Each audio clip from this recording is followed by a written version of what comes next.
Alright, so this is time where I escaped out of jail. But to get to that point, you must know how I got into that situation. So at the time, it was lightly snowing and it was around February. I was chilling on my block with my friends and it was around midnight where we was playing chicken. For those of you who do not know the game chicken, it's a one-on-one game. Both players are holding each other's hand and slapping it until the other person lets go. Whoever lets go first loses. I went first because I thought I was him. But this individual was something else. He was African, so you know, if you know, you know. And I'm only half African. So we began to hold each other's hand, pause. And it was nothing I felt before. It was like holding a cinder block. Made it into a shape of a hand. Because I know he was stronger than me, I went first so I can weaken his hand or something. But that Black John Cena looking ass did not flinch. It was at that moment I knew I was a dead man. Long story short, I lost the game of chicken with a fractured and bleeding hand with little to no pride left in me, as well as my ego on the line. There was a twist. Whoever lost will have to snort a pack of Theraflu. Lord have mercy. I don't know why I do dumb shit like this.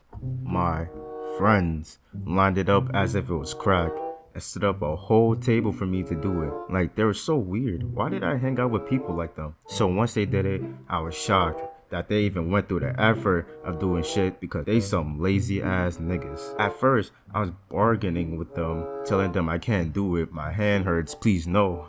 They said if I want my pride back, I gotta do it.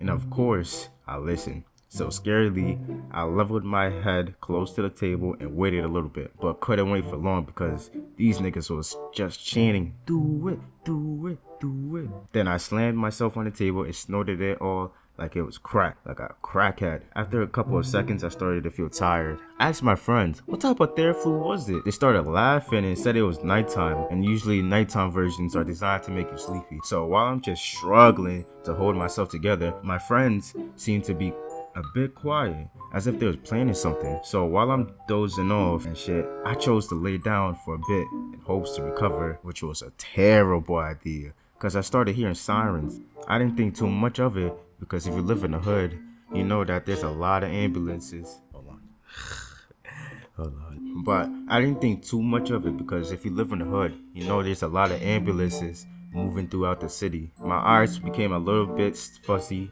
and then I blacked out. Next thing you know is I'm in jail with an orange jumpsuit. I looked up and I was in a jail cell with a weirdo in the corner repeating something under his breath. And when I tell you I was scared, bro, I was terrified because I was just sitting in the park just chilling with my friends.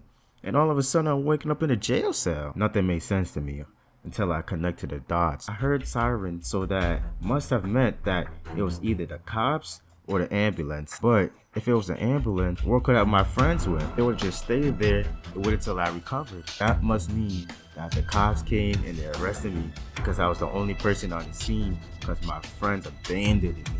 Shit is crazy out here in the streets, man. I was tight when I figured it out, but I didn't have time to stay mad because there was a weirdo near me doing some weird shit. So after some time of being terrified, I knew I would have to man up and confront him because mama ain't raised no. Got my ass up, walked over to him and asked, "You good, Brody?" He turned around quick and started crying profusely.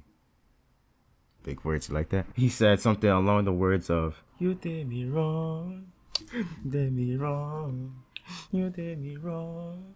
You did me wrong, girl, you did me wrong. You did me wrong, you did me wrong, wrong.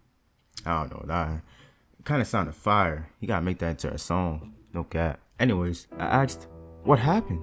He said his girl cheated on him with a rapper, and that rapper was his best friend. I knew this world was cruel, but once I heard what happened to him, I knew these hoes ain't shit. Listen. When a girl tells you her body count, multiply it by 3. Do not forget that. At the time, I never really reconciled with anyone before.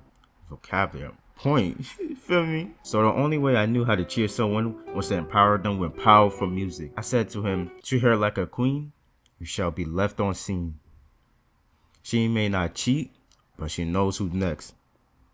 Stay woke, my brother. He instantly started to feel the power of the words and was rehabilitated. Yo, 3 out of 3, come on, man, yo! To raise his mood, I chose to use his phone and play some music. You know what I'm saying? I had to play the hood classic, Big Papa by Biggie Smalls. He was instantly put in the mood I needed him to be. I decided to put him to good use and told him an escape plan. The plan was to rip open the bars, grab our stuff, and get out of there. And that's what we did. So after grabbing our stuff, we were just running blindly. But of course, the feds found out and started chasing us. No matter how many turns we took, we inevitably kept getting the same results. And we were coming down to the wire when we took the wrong turn. We were cornered. I didn't know what to do until the prisoner turned around to me and thanked me for everything I did for him. And he told me to run and never look back. Shit, you ain't gotta tell me twice. I turned my black ass around and ran like I never did before. It was like a movie. All I heard was screaming and loud sirens. Hopefully it made it. I ran into a sewage like a ninja turtle. Shit stank. Then I got back home. I was hornswoggled on what occurred and reflected of the way of the prison. Alright. That was the end of the story. Now I'd like to tell you guys this so that y'all can learn something from it. And one thing I want y'all to take from this is the moral of the story. And the moral of the story is, if she can type LOL without laughing, then she can type I love you without loving you. Alright, peace. You did me wrong. Did me wrong. You did me wrong. You did me wrong. Girl, you did me wrong. You did me wrong.